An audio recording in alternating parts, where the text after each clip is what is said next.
Glória a Deus.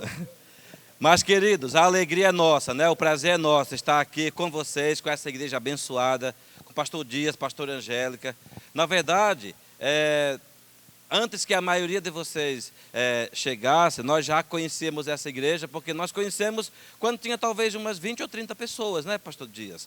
Então, é um prazer e uma alegria ver essa criança, esse filho, pelo qual o pastor Dias chora e paga um alto preço, mesmo sendo tão ocupado que é essa igreja, porque, assim, eu sei, porque acompanho ele junto com a Cleia, a pastora Angélica, que essa igreja é a menina dos olhos dele. Ele ama essa igreja, de paixão, de todo o coração, sai do plantão sem dormir, vai para a igreja. Isso é uma coisa que ele faz com prazer, porque Deus o chamou para isso. E Deus, quando chama, Ele chama todos, tá certo? Então, estamos iniciando um ano novo, o ano de 2017. É um ano de grandes desafios. Eu sei que nesse ano, Deus preparou coisas muito grandes para cada um de nós, em diferentes níveis. No nível pessoal de cada um, você que é líder, você que é servo do Senhor, que é discípulo, discípula de Jesus, porque antes de ser qualquer coisa nessa terra, não tem maior privilégio do que ser filho, filha de Deus, discípulo de Jesus e cooperador dele nessa grande obra que ele está fazendo sobre a terra.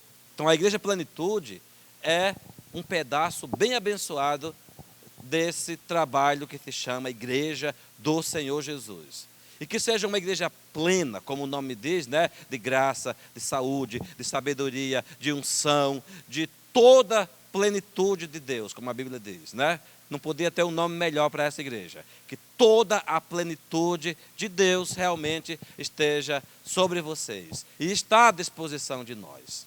Então, para nós, é um privilégio e uma alegria muito grande, como o pastor Dia diz, né, na verdade, é recíproca, de poder caminhar com eles, aprender com eles, nós aprendemos com eles, de poder servi-los, mesmo à distância, e que realmente Deus possa transformar isso em mais unção, mais graça, mais crescimento e mais plenitude na vida de cada um de vocês, tá certo? Eu quero falar nessa noite sobre reis, sobre a história de um homem, de um rei, que tem um lado bom e tem um lado que não poderia ser bom, e nós vamos tirar uma lição bem preciosa para nós.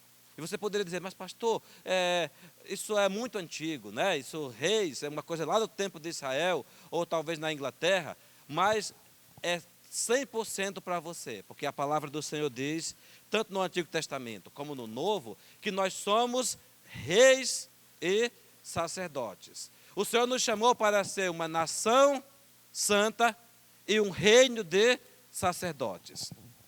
O apóstolo Pedro diz, vós sois da geração eleita, sacerdócio real, nação santa, reino. Então nós somos reis e sacerdotes. E antes de iniciar o texto que eu quero utilizar, qual é a função de um rei? Pensando no tempo antigo e ainda no tempo de hoje. Qual é a função de um rei? Em primeiro lugar, o rei ele não é uma pessoa comum, tá certo? O rei não é uma pessoa comum. Ele pertence a uma linhagem especial, a uma linhagem real. Ele pertence a uma linhagem, a uma família nobre, por excelência. Porque os reis, eles normalmente vinham de uma longa linhagem, de uma dinastia de monarcas e de reis. Então, por si só, o rei, ele se distingue dos outros. Ainda que ele tenha um coração humilde, um coração quebrantado, um coração de servir o seu povo, mas ele é nobre. E dizia no popular que o rei tem sangue azul. Quando diz sangue azul, não é que se você cortar as veias dele, vai sair um negócio meio violeta, né?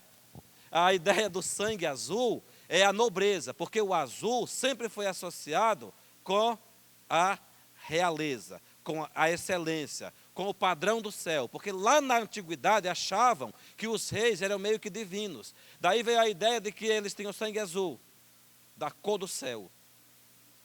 Mas, então, quando alguém diz que tem sangue azul, quer dizer alguém nobre, da realeza. Isso não é para se orgulhar e ser diferente dos outros, mas é apenas para mostrar a diferença e para distinguir do que é comum. Outra função dos reis, uma função fundamental dos reis, era governar. Governar. E a Bíblia está cheia de instruções e orientações que o rei deveria governar com sabedoria, que o rei deveria governar com justiça, o rei deveria governar com isonomia, quer dizer, não fazer distinção, nem acepção, nem dar privilégio a uns e a outros não. O rei, ele tinha que ter um coração nobre. E outra coisa que estava associada ao rei era riquezas, prata, ouro, joias, pedras preciosas, para ele usufruir e para ele distribuir para os seus súditos. Então, quando nós pensamos numa igreja, quando nós pensamos em reis e rainhas espirituais no reino de Deus, a Bíblia fala de joias preciosas, de ouro e prata, como elementos espirituais de nobreza, como elementos espirituais de unção, de riquezas, que vão além dessas coisas comuns da vida, para que nós possamos usufruir das riquezas espirituais de Deus, como filhos do rei, como príncipes e princesas, e como reis auxiliares do grande rei Jesus, e, ao mesmo tempo, para distribuir esses dons, talentos e riquezas entre os demais. Ele nos dá riquezas e dons e habilidades, que aí simboliza ouro, prata, pedras preciosas, para que a gente usufrua para nós, mas, ao mesmo tempo, possamos distribuir entre os demais. Isso era a função do rei, distribuir riquezas. E outra função do rei era uma função de defesa. O rei, ele ia para a guerra. A função do rei era ser... Você assiste filmes medievais, né? Filmes antigos. Normalmente o rei tinha um cavalo, o rei tinha uma coroa, que aí está associado com o poder. O rei tinha capacetes, armadura, não é verdade? O rei tinha lança, espada. O rei tinha calçados diferenciados. Para quê? Para ele não ser pego de surpresa e não ser facilmente derrubado pelos seus adversários. Então o rei, ele era o primeiro a ir para a guerra, mas ele ia totalmente equipado. Daí que o apóstolo Paulo diz: no demais, irmãos meus, cuidado com as astutas ciladas do diabo, tomai toda a armadura de Deus para que estejais firmes no dia mau, capacete da salvação, escudo da fé, espada do Espírito, calçando os pés na preparação do evangelho da paz, couraça da justiça. Não é verdade? Aquilo está falando de um guerreiro. E os reis eram os primeiros a se equipar com a armadura. Como pastores, como supervisores, como líderes de células, discipuladores, como auxiliares de células e como filho de Deus, discípulo de Jesus, todos nós somos chamados com a função de reis e sacerdotes. E assim como reis, auxiliares do grande rei Jesus, nós não podemos andar por aí de peito descoberto. Não é verdade? Nós não podemos andar por aí de qualquer maneira. Temos que estar preparados para a guerra, porque a qualquer momento, e na verdade a todo momento, nós somos chamados a lutar contra as obras das trevas, contra o diabo e seus capangas, né? Então nós temos que estar bem equipados com as armaduras de Deus. Afinal, somos reis e sacerdotes na casa de Deus, a serviço do Senhor. Tá certo? Então, mas a outra coisa, além de ir para a guerra e defender o território e defender o seu povo, os reis também, eles faziam muita celebração. Os reis faziam grandes festas. Eles sempre fizeram grandes celebrações, comunhões, banquetes. Lembra do banquete da rainha Esther? Lembra dos banquetes lá da Bíblia, de Salomão? do rei Davi. Então os reis, eles fazem banquetes, fazem festa, dão comida, eles fazem muita comunhão, promovem dança, alegria e festividade. Porque o povo de Deus é um povo alegre. Então nós, como pastores, supervisores, líderes de célula, devemos promover comunhão, alegria, para que o povo de Deus viva em alegria e em comunhão. Mas não baixar a guarda. Quando precisa, estar armado e preparado para defender os demais irmãos e defender a casa de Deus, o povo de Deus, contra as invasões externas. Tendo falado isso, abra sua Bíblia em 2º livro de Reis, capítulo 13. É um texto muito conhecido. 2º livro de Reis, capítulo 13, versículos 14 em diante. E Eliseu estava doente, da doença, da enfermidade da qual morreu, e Jeoás, rei de Israel, desceu a ele e chorou sobre o seu rosto e disse: meu pai, o carro de Israel e seus cavaleiros. Versículo 15. E Eliseu lhe disse: toma um arco e flechas. E tomou um arco e flechas. Verso 16. Então disse ao rei de Israel: põe a tua mão sobre o arco. E pôs sobre ele a sua mão, e Eliseu pôs a sua mão sobre a mão do rei. E disse: abre a janela para o oriente. E abriu-a. Então disse Eliseu: atira. E atirou. E disse Eliseu: a flecha do livramento do Senhor é a flecha do livramento contra os sírios, porque ferirás os sírios em Afeque até os consumir. Versículo 18. Disse mais Eliseu: toma as flechas. E ele as tomou. Então disse ao rei de Israel: fere a terra. E feriu-a 3 vezes e cessou. Então o homem de Deus se indignou muito contra ele e disse: 5 ou 6 vezes tu deverias ter ferido a terra. Então feririas os sírios até os consumir. Porém agora somente 3 vezes ferirás os sírios. O que é que isso tem a ver com a nossa realidade e a nossa prática? Jeoás, ele reinou lá pelo ano 800 a.C. em Israel. O reinado dele durou 16 anos. E ele não foi um rei bom. Ele não foi um rei muito bom. Ele fez muita coisa errada. Mas apesar de fazer muita coisa errada, ele tinha temor de Deus. Ele conhecia o profeta Eliseu.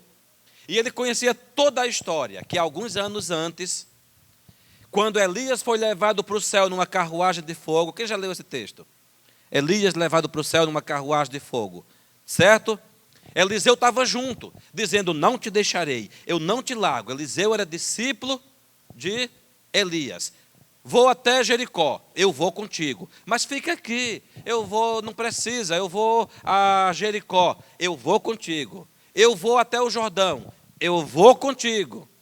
A Gilgal, vou contigo. Atravessar o Jordão a pés enxutos, e Elias foi levado, e Eliseu ficou sozinho do outro lado, com o manto do Elias. Eliseu com o mesmo manto, mesma unção, mesma visão, mesmo coração. É fundamental que, se você quer ser um bom discípulo, se você quer ser um bom líder, se você quer fazer coisas maiores do que o seu discipulador, você precisa andar colado com ele, como Eliseu andou colado com Elias. Elias não era perfeito, mas Eliseu tinha um coração de submissão, de obediência, de serviço, de amor, e isso trouxe dupla honra diante de Deus. Na hora que Elias foi levado para o céu, perguntou a Eliseu: o que é que você quer receber? E Eliseu falou: quero porção dobrada do teu espírito. Elias poderia dizer: que pretensão, que sujeito está se achando. Mas Elias não disse isso. Elias disse: dura coisa você pediu, mas não impossível. Você pediu uma coisa grande. Vamos ver, ele não está escrito isso lá, mas eu imagino que Elias estava pensando ou tentando dizer: vamos ver se o seu coração é grande também. Vamos ver se a sua fé é grande. Vamos ver se a sua disposição é grande. Vamos ver se a sua atitude é grande. Daqui para frente, nesse momento crucial de arrebatamento, porque até agora foi. Até agora foi. Você não me deixou. Diz a Bíblia que Eliseu colocava água nas mãos de Elias. Elias queria lavar as mãos, Eliseu já estava lá, despejando água. Babão, puxa-saco, é o que o povo diz nos dias de hoje, né? Mas não é não.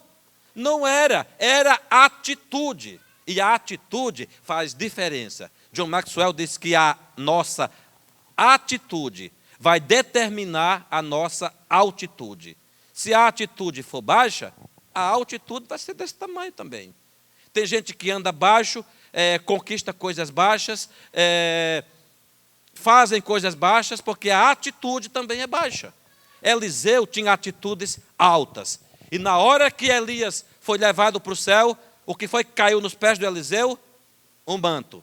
Um manto de unção, um manto de transferência de autoridade e um manto de poder.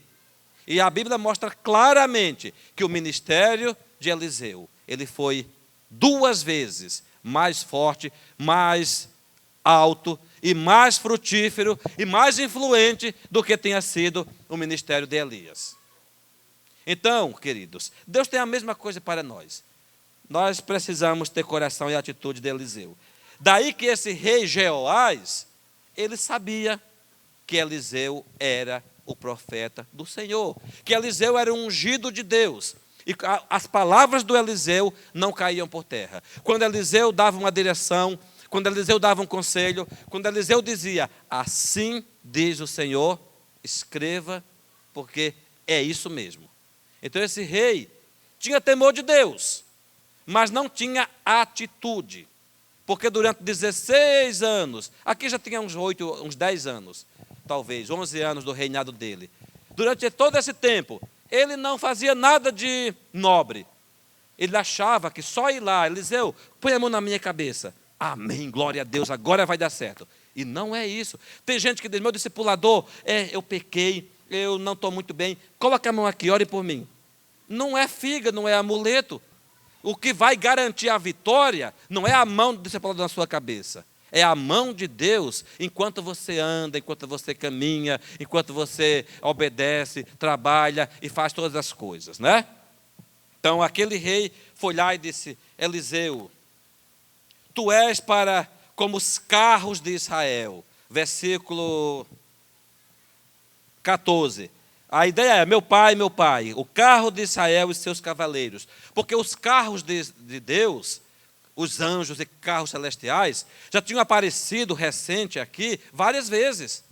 Quando Geazi e Eliseu estavam lá na beira de um monte, os carros apareceram e o Geazi disse, uau, está cercado de carros aqui ao redor. Eliseu viu carros de fogo, carruagem de fogo descendo para buscar Elias.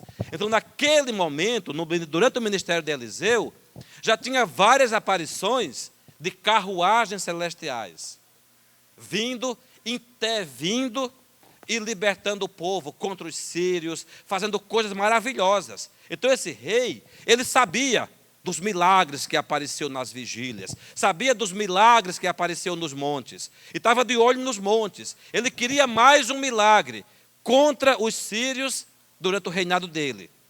Então, quando ele falou, Eliseu, tu és como os carros de fogo, como os carruagens, como os cavalos de Israel. O que ele estava dizendo, estava tentando bajular o Eliseu. Eliseu, você é o cara, você é o profeta que atrai os carros de fogo. Eu estou numa enrascada, eu estou com problema, estou com dificuldade. Dificuldade lá no reino, dificuldade financeira, dificuldade com a minha esposa, dificuldade no meu trabalho, dificuldade na minha vida pessoal. Eliseu, faz alguma coisa, me dá uma profecia. Eliseu, me dá uma oração, me dá um toque na minha cabeça, ore para que eu sinta um tremelique, alguma coisa assim, e aí eu vou sair daqui vencedor e derrotar os sírios. Era mais ou menos algo desse tipo que ele estava querendo dizer que é o que muitos cristãos, ninguém da plenitude faz isso, mas por aí afora, muitos cristãos fazem, com o discipulador, com o pastor, né? Com outro irmão mais espiritual, achando que pegando carona na fé e na espiritualidade e na unção do outro é suficiente. E Deus, Ele quer experiência pessoal com cada um. Deus quer dar experiência pessoal com cada um. Deus não quer que a gente fique só escutando que apareceu uma carruagem de fogo ali na casa do outro. Deus, Ele quer trazer a ação do Espírito Santo na nossa casa, na nossa vida e no nosso trabalho, no que nós fazemos. E aí o que aconteceu? Eliseu não ficou impressionado com esse elogio. Eliseu disse, pega um arco e flecha. Porque ele poderia ter pego uma espada. Não, arco e flecha é um instrumento de guerra também. Mas é um dos mais simples. É uma das armas mais básicas. Poderia dizer, pega uma lança, pegue uma espada, pegue uma metralhadora, sei lá, um míssil. Ele falou, não, pegue só um arco e flecha. Porque o arco e a flecha, ele requer força nos dois braços. Um para segurar a flecha e esticar, no outro para esticar o arco bastante, e com os dois fazer posição, com os olhos fazer pontaria. Então parece fácil, mas não é fácil usar arco e flecha para caçar, para guerra. Tem que ter muita habilidade, tá certo? A Bíblia diz que nos filhos de Benjamim, eu acho que é de Benjamim, houve um tempo numa guerra em Israel, que eles conseguiam, numa distância de 300 metros, acertar um fio de cabelo com uma flecha. Já imaginou a destreza e a habilidade que eles tinham? Então, queridos, vamos aqui em frente. O rei Eliseu disse, pegue arco e flecha. E ele pegou um arco e flechas. O rei disse, põe a tua mão sobre o arco. E na hora que Eliseu disse, põe a tua mão sobre o arco. E ele colocou a mão sobre o arco. E Eliseu pôs as suas mãos sobre a mão do rei. Olha, até aqui ele estava obedecendo. Interessante, ele queria a bênção. Eliseu falou, pega o arco, ele pegou. Estica o arco, ele esticou. Eliseu veio e colocou a sua mão sobre a mão do rei. É interessante, queridos, quando Deus te diz, discipula, trabalha, faz alguma coisa. Ainda que a gente parece que não está vendo, mas na hora que nós obedecemos, a mão profética, a mão da bênção, vem sobre a nossa mão. Interessante isso. Na hora que ele obedeceu, Eliseu, que era o representante de Deus, colocou a sua mão sobre a mão do rei.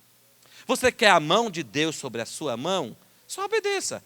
Qualquer coisa que você vai fazer, quando você obedece, a mão de Deus vem sobre a sua mão.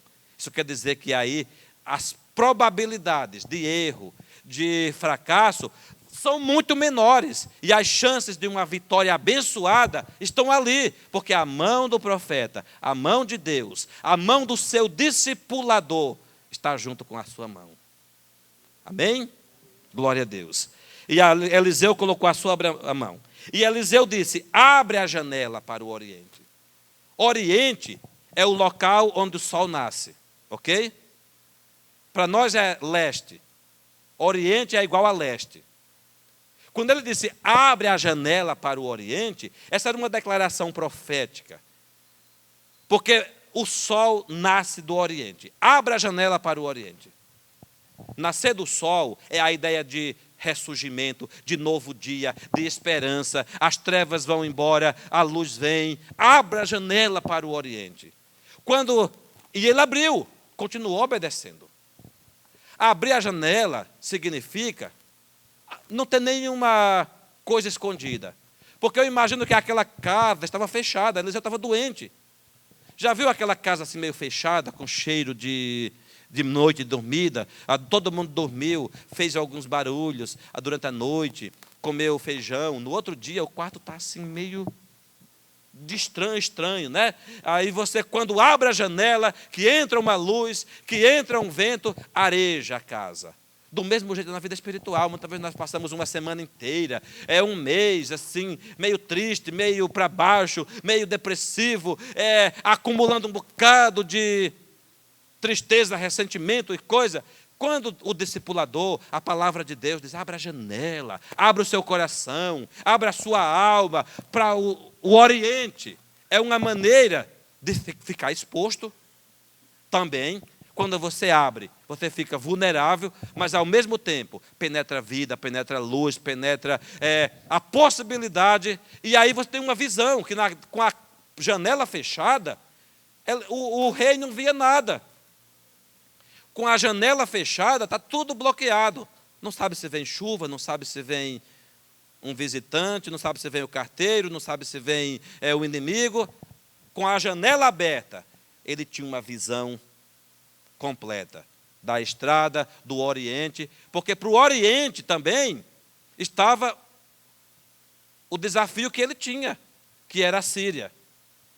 Para o Oriente estava o desafio dele, que era a Síria.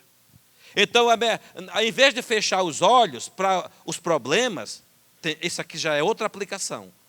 O Oriente, a Síria, estava daquele lado. Em vez de ficar com a janela fechada, não quero nem ver, não quero nem pensar nisso. Pense, não quero nem ver. Abra a janela. Olhe de frente, porque Deus quer te dar graça, força e apontar a sua flecha para aquele lado onde precisa derrubar o gigante. Amém? Então ele abriu a janela e Eliseu disse, agora atira uma flecha naquela direção. Isso é um gesto profético. Não tinha ninguém lá, e a flecha também não ia chegar no rei inimigo. Era só atirar, ela ia cair em algum lugar. Atire uma flecha. Era um gesto profético de obediência. E ele atirou para o Oriente. E ele falou, essa é a flecha da vitória. A flecha da vitória contra os sírios, porque tu vais vencer os sírios nessa guerra. Não era sírio de Nínive, não. Era sírio, essa Síria que está agora aí, no maior problema, Damasco. Já tinha Damasco naquele tempo. Já tinha essa Síria atual. Era essa mesma Síria. E ele atirou. Até aqui ele obedeceu. Observe que a obediência precisa ser completa, para que o milagre e a bênção seja completa também. E ele foi obedecendo. Aí Eliseu disse mais uma coisa, no versículo 18. Ele falou, pega as flechas, porque ele tinha atirado quantas até aqui? Uma, né? Mas ele tem um punhado de flechas. Pegue o restante das flechas e atire contra o chão, com muita força. Bastante força, atire contra o chão. E aí diz o texto que o rei pegou a sua flecha, seu arco, atirou 1, 2, 3 vezes e parou. E o Eliseu ficou muito chateado. Falou, mas o quê? Como pode? Eu não acredito. Você devia ter atirado 5 ou 6 vezes, pelo menos, e aí você ia vencer os sírios totalmente até acabar com eles. Mas porque você só atirou 3 vezes, você só vai vencê-los 3 vezes. Mas não vai ser suficiente para acabar com eles. E o restante da história diz que Eliseu morreu, diz que o Jeoás continuou lutando contra os sírios, e aí saiu o rei, saiu o primeiro rei, o pai do Ben-Hadad, aí veio o Ben-Hadad, e ele venceu o Ben-Hadad 3 vezes, mas depois teve muitas perdas diante dos sírios, e não venceu os sírios mais, apenas 3 vezes. A vitória desse rei poderia ser diferente. A história dele poderia ser outra. A história de muitos cristãos pode ser outra. Se ele chegar nessa fase e ele tiver atitude muito maior do que esse rei teve.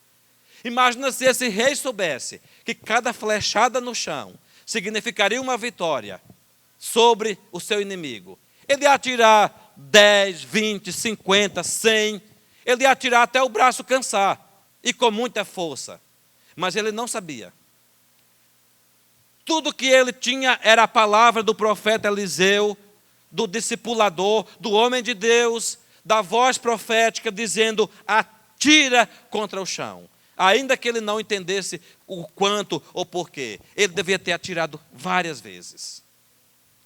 A questão não foi, queridos, que ele não obedeceu.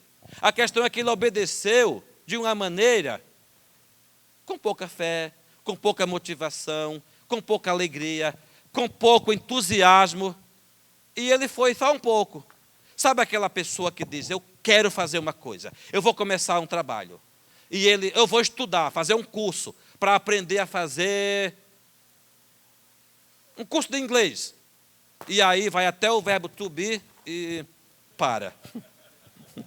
Ou então, eu vou fazer um curso de doces salgados.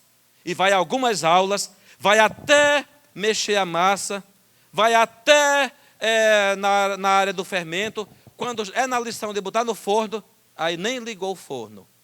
E aí tem muitas profissões. Essa pessoa podia estar ganhando muito dinheiro em festa de aniversário, de casamento, mas não completou, faltou motivação. Atirou 3 flechas, perdeu alguns dinheiro no curso e não completou. Tem outro que diz, não, mas eu vou... Pastor Dias fez isso. Eu vou perder peso. Aí escreve lá, compra um shake da Herbalife, da Natura, de um bocado de coisa, toma um pouquinho e aí daqui a pouco perdeu R$500. E não perdeu o peso, né? Eu estou falando comigo mesmo, porque eu tenho que perder peso. Esse final de ano a gente come tanta coisa por aí, né? Que tem que entrar agora numa pressão. Vou aprender com o seu pastor, que ele dá um exemplo nessa área. Então, queridos, perseverança, disciplina. Isso serve para tudo, para o casamento. Olha, o meu filho não obedece, ele não está indo bem na escola. Eu já falei 10 vezes, atirei tanta flecha. Não no menino, no problema, né? Então, continue atirando com fé e com ousadia, porque Deus vai dar a vitória. No casamento, com a esposa, com o marido, com os filhos, tem que ter a atitude que esse rei não teve. Com os discípulos, com as células, com a igreja, tá certo? Com os vizinhos, no trabalho, seja na área que for, temos que ter a atitude que o rei Jeoás não teve. Atirar as flechas com ousadia, abrir a janela, obedecer à voz de Deus, deixar que o nosso discipulador, como Eliseu fez, coloque a sua mão junto, que não seja somente a nossa mão, mas a mão de alguém que nos ama, que confia em nós e que é usado por Deus para nos abençoar e ministrar em nossa vida, vai colocar a mão junto e aí a bênção é completa, a vitória é completa, em nome de Jesus. Essa é a palavra que eu tenho nessa noite, para cada um de nós e para mim mesmo, que nós tenhamos esse coração de rei, não aquele rei, mas um rei segundo o coração de Deus. Nós que já temos o entendimento e o Espírito Santo que nos habilita para coisas grandes e nobres no reino de Deus. Amém? Deus abençoe, queridos. Glória a Deus.